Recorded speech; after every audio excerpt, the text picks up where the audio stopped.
Alright, so I started doing this as a live, but then it cut out. So there's basically the three, so as a quick backstory. So I'm talking about copywriting and what that means for your business, right? Because you can do, most guys, wish I didn't have to repeat all this, but most guys, what would end up happening, and I talk to sales guys and stuff like that, like their thing is like, all right, get me in front of someone and I'm going to sell them. Get me in front of another person, I'm going to sell them. And like keep on going and going and going, right?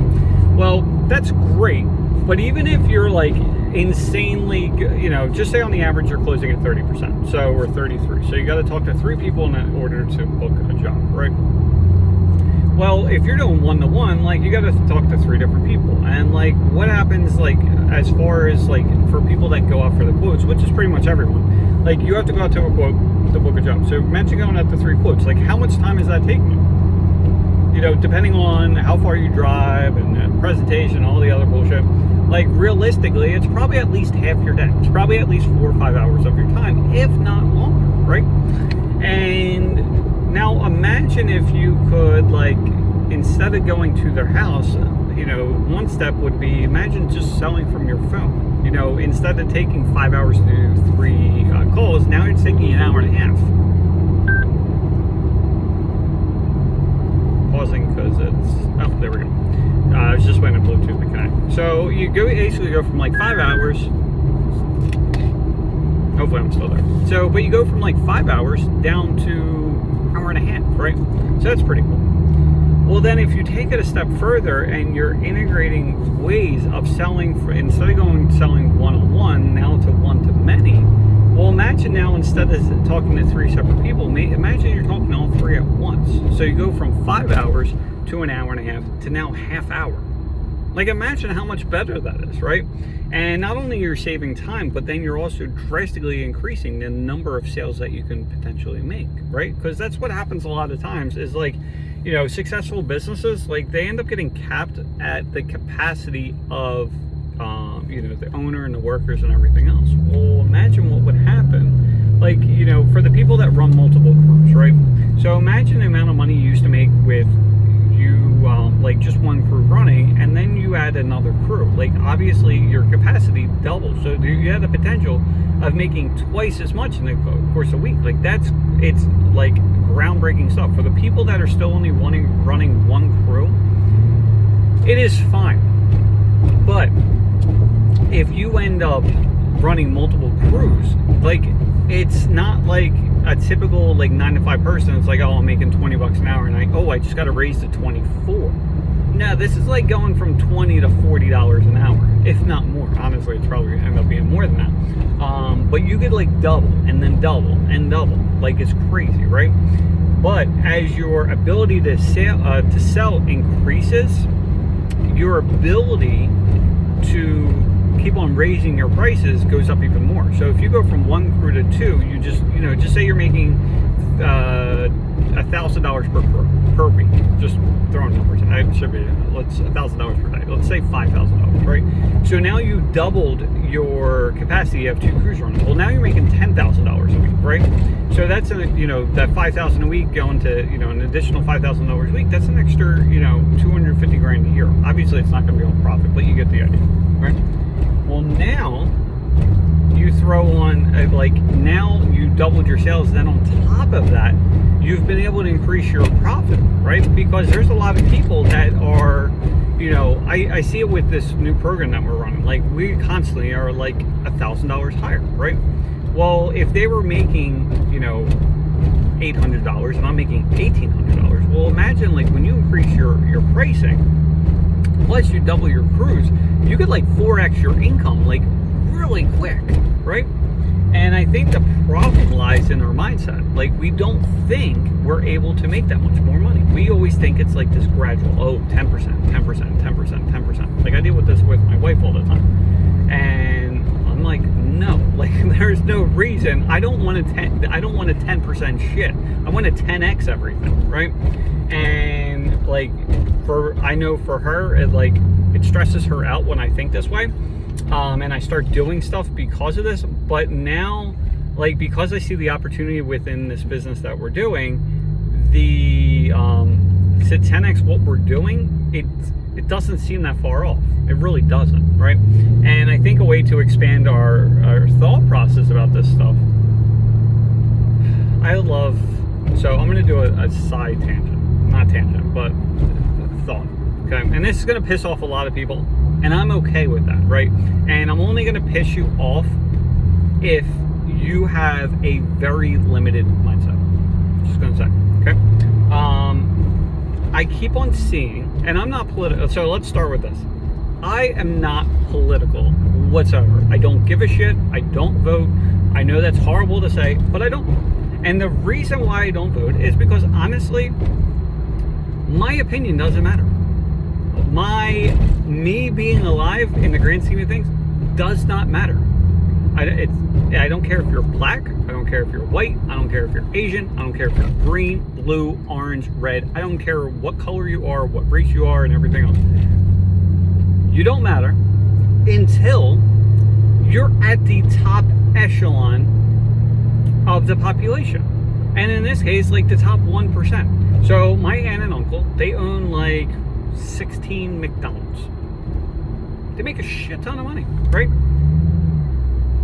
They are probably still on the low end of actually mattering to these politicians. Like, think about that. They own 16 McDonald's. Like, it's a shit. I don't know exactly what they make, but it's a shit ton of money, right? A shit ton. Think about that. Okay, so that's where my thought process is. So going back to this whole, so I just rode past the stand, and it's for Trump, right? Now, I probably don't even have enough experience and knowledge about this to really give an opinion, but I will anyway, just because I just feel like I see this shit all the time. So the whole thing with Trump, I don't even know why I'm trying to tread lightly, because I don't make money really off of this YouTube channel, so I don't really give a shit. You can't, like, the whole, like, Trump and Biden thing, or it was Trump and Hillary, or Trump and Obama, like, all that kind of stuff. Like, everything boils down to it. For me, it's kind of like the atheists versus the Catholics, right? And I'm not saying the Trump people are either the Trump or the Biden, or Trump versus whoever, like Trump's Catholic and then everyone else is atheist. I'm not saying that whatsoever. Me personally, I am an atheist, right? But I also do believe that for me, I don't need to believe in a higher power, or like, in a sense, like a parental figure in order to do the right thing. That's just me. However, I do believe if it helps you in any sort of way, if it helps you to become a better person, if it helps you to become happier, like, I am all for that. I just am. Like, I'm very, like, it's always great when you hear, like, the racists be like, I'm not racist, and all this other kind of shit. Like, literally, I don't care. Like, as long as you're not an asshole, like, I'm good with you, right? And that's pretty much with everything in life. I say the same thing for, my son. And I said to my wife, like, because a lot of her family is gay. Like, I'm like, at the end of the day, as long as he's happy, healthy, successful, and, like, is nice to other people, like, I don't care. Like, I don't care. I just want the best for him. That's it. Like, whoever he decides to be, which now there's a lot of choices on, like, what you want to be and everything else, which is fine. So, like, I'm not political. I'm not, like, I don't care. Like, live your life. But the whole thing, like, we can't put blinders on for these people or situations or whatever else may be. We just can't, right? We can't act like for the Trump side, like, we can't pretend that Trump wasn't in it for himself. Like, let's be realistic. Yes, like, we want to talk, like, everyone wants to talk about how successful he is and everything else. Well, if he really was that successful, like, honestly, where are his, tax returns? Like, why he hasn't shown them. It's because it's going to show that he's not as successful as he claims to be. But yet, he still needs, like, the 1%. Like, he's still rich as shit. He's just not as rich as he's making himself out to be. Like, why? Like, who gives a fuck? Right? Oh, I'm only worth like $100 million instead of $1 billion. Like, who gives a shit? You're still worth $100 million. Like, I don't know what the actual number is, but, like, it doesn't matter. And, like, which is a shame. Like, the dude's like, he's like 70 something, right? And like he's like one of the most influential people on the planet. And the shit he does, like as far as for the tax returns and everything else, is because he is still scared of what people are going to think of him. Like, think about it. Like, it's crazy. Like, a person I follow all the time is like Gary Vee. Actually, I don't really follow him anymore, but like his thing is like, you know, fuck the other people. Like, just do what makes you happy. Don't like worry about other people's opinions about you, right? So anyway, but like you can't go and like sit there and think that the shit Trump was doing was for the people. Like, let's think about this, right? And like, because he's a businessman, he knows how to play the game.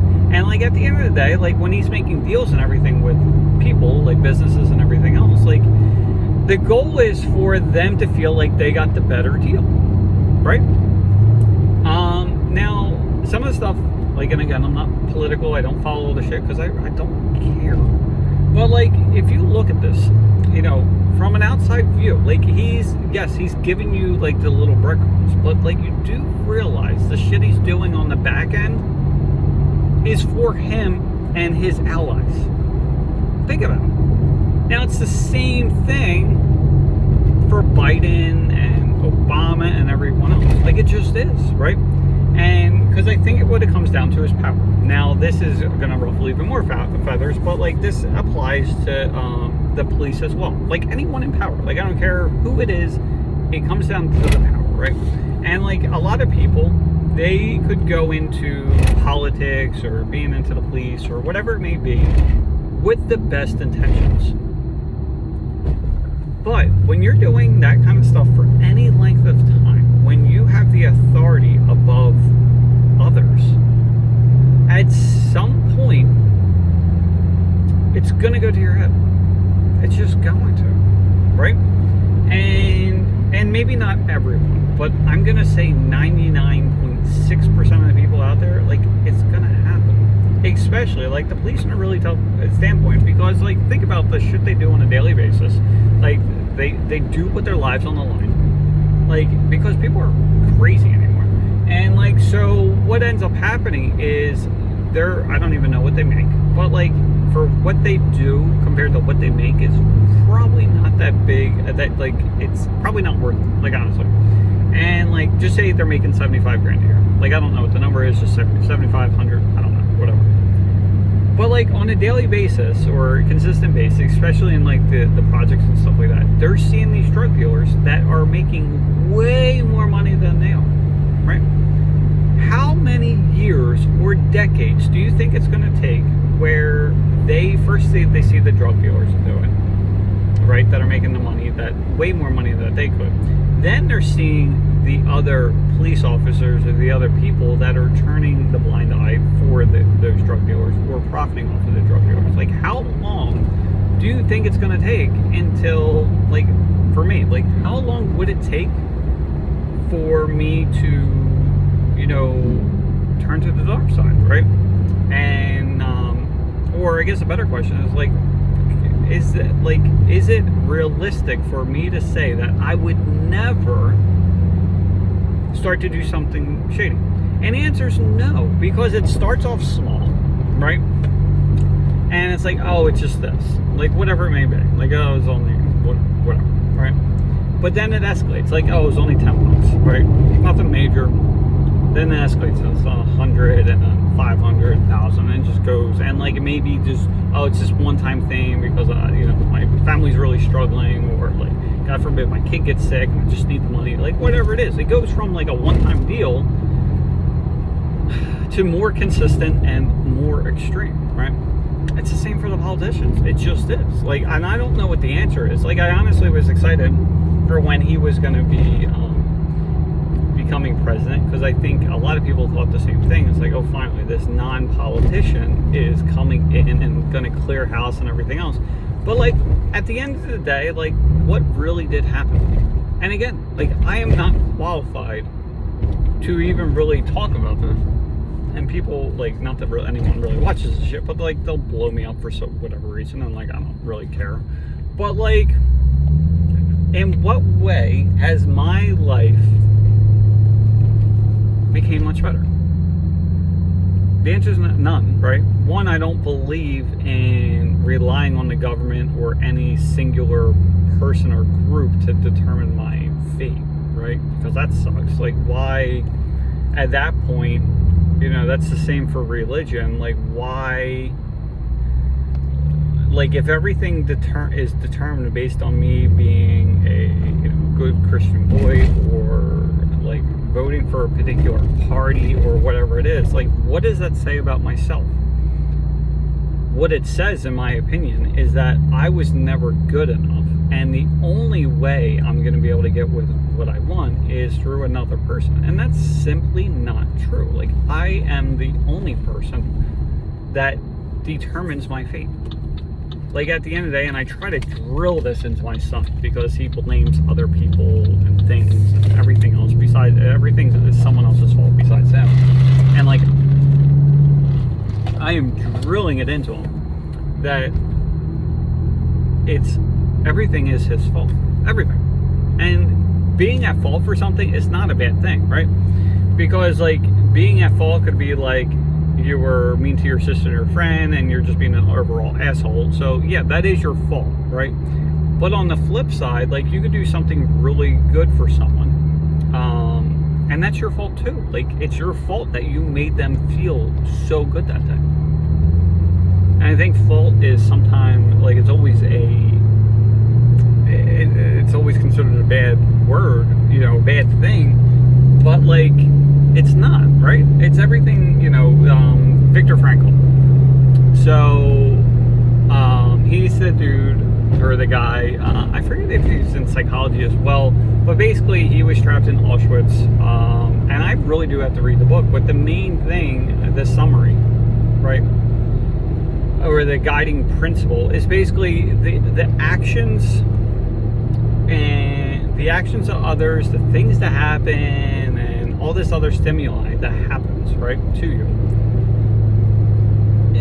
None of it is neither good nor bad. It's all what you decide to attribute to it. It just is. Like, it could be, I don't know, like, I could, someone could lose their job, right? Or, like, God forbid, like, what happens if, like, say, like, something happens and I have to shut down my business, like, tomorrow. Like, that is one that's scary to kind of think about, right? Actually, it's not even scary. Like, that's why my wife calls me crazy. But like, you could like wallow in self-pity and everything else. Like, you could. Or you could look at it as an opportunity to kind of prove. Like, for me, like, I've already done this shit, right? Like, I've already started a business. I've started in the worst time of my life, not knowing what I'm doing and everything else. Like, now I have years of knowledge. Years. And I can apply it, and like come out further ahead in a much shorter period of time now. What took me 7 years probably would take me 6 months. Maybe not income-wise, but getting everything into place. You know what I mean? So, I'm trying to think what else.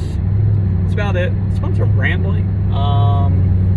But yeah, the whole, Trump thing, like, I understand. So going back, the whole reason it started is because, like, I literally drive past that stand, and, like, I've seen, like, there's a guy that used to, my one friend, like, he definitely, his family, like, they were very religious, right? Like, if you walk to the front door, like, there was, the different sayings and everything else, or the different passages, like, everywhere. And then there would be this one bus, and it was like a Winnebago, like, I think like an old one, but it had like printed in huge about the gospel and like about Jesus and everything else. But like, you're seeing the same thing with Trump. Like, it's kind of crazy, like, when you think about it. But I do think it's also because people are just pissed off. Like, they're done. Like, they're done. Like, we've been doing this shit for so long. But the scary part with this, not really scary, but like, the person you should go watch this stuff is about Ray Dalio. Okay, so Ray Dalio is a hedge fund manager, but he has a lot of stuff that is more like high level stuff that he is able to break it down very, very well. And there's I forget how long it is, like 20 minutes. but it's talking about the changing world order and like what has happened in the past, because that's what he does. So he studies like what's happened in the past and kind of like applies that thinking to like what's currently happening. And like the problem is that we're currently going through the cycle of like the world power, which is currently us, to switching over to China, right?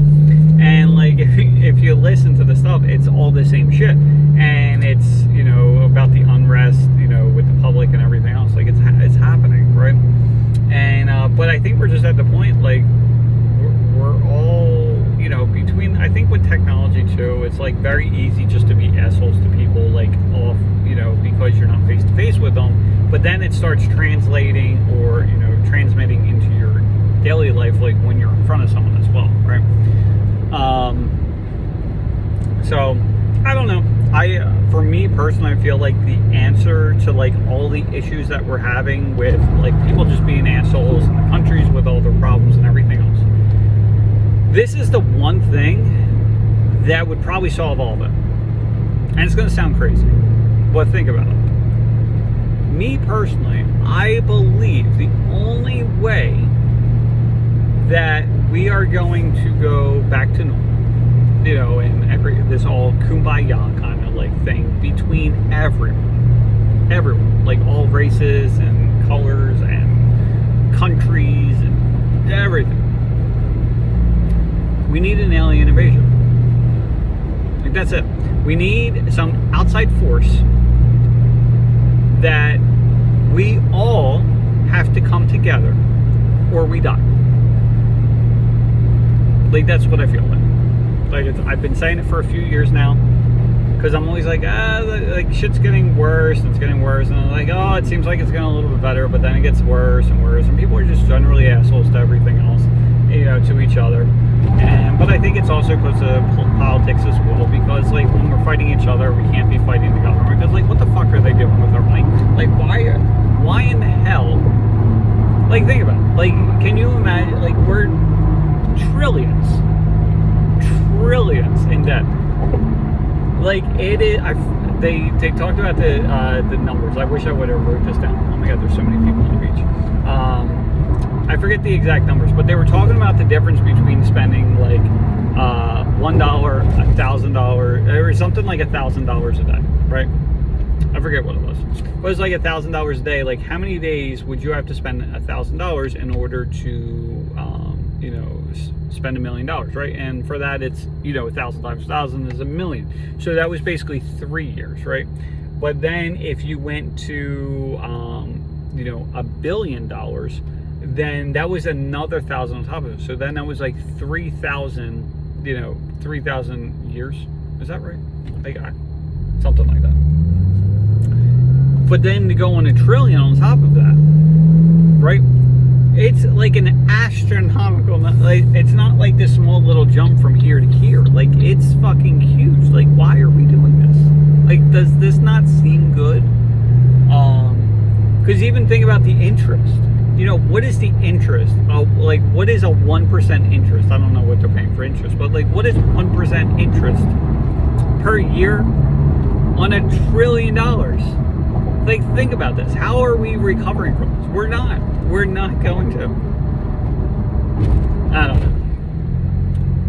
And like I'm like honestly I'm not concerned. Like I feel like most problems get solved through money. Like they just do, right? So I think now is the time. I got like 3 minutes left and I'll be back at the house. But like now is the time that you really have to put, you know, the work in.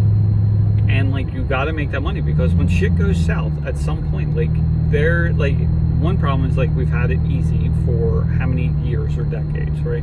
Yes, there's been the 2008, and yes, there's been the 1999 crash and everything else. But like when has there been a real problem, right? You know, war and everything else. Like we haven't seen it, right? The grandparents have seen it.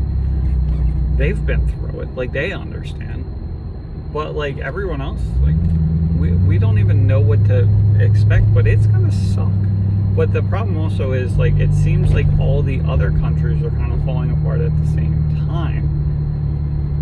And like what's gonna be the result of that? Like, you know, when everything's going good, like, you don't have to worry. But like when everything starts going bad, like, people get upset, and like the problem is because no one's going to take ownership of it. It's like these countries, like at some point, you know, just say for North Korea, right?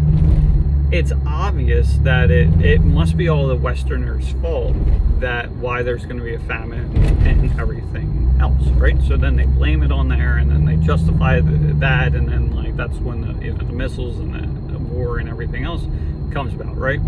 So that's just going to happen for all these other countries. Like they're not going to think that, like, they're not, the leaders aren't going to be like, we fucked up. Like, that's not happening. Like, it's no, like this country, like Russia, like they're blaming the Ukrainian. I don't even know why it got started, like, honestly. But like they're blaming the Russians for one reason or another, and that's why they basically said all this shit, so that way they can justify it to their people. Well, when shit goes really bad, they're gonna blame everyone else. They're like, well, they jacked up the prices, or they did this, or they did that. But in reality, it's been the politicians that have been fucking us the entire time. Like, they've been taking and taking and taking and taking. Well, they can only take so much, and then we're like, everyone's broke. Like, I don't know how these people that work 9-to-5 jobs making like if you're not making at least $100,000 a year, like, how do you even survive? And now that could be through my own flawed, like,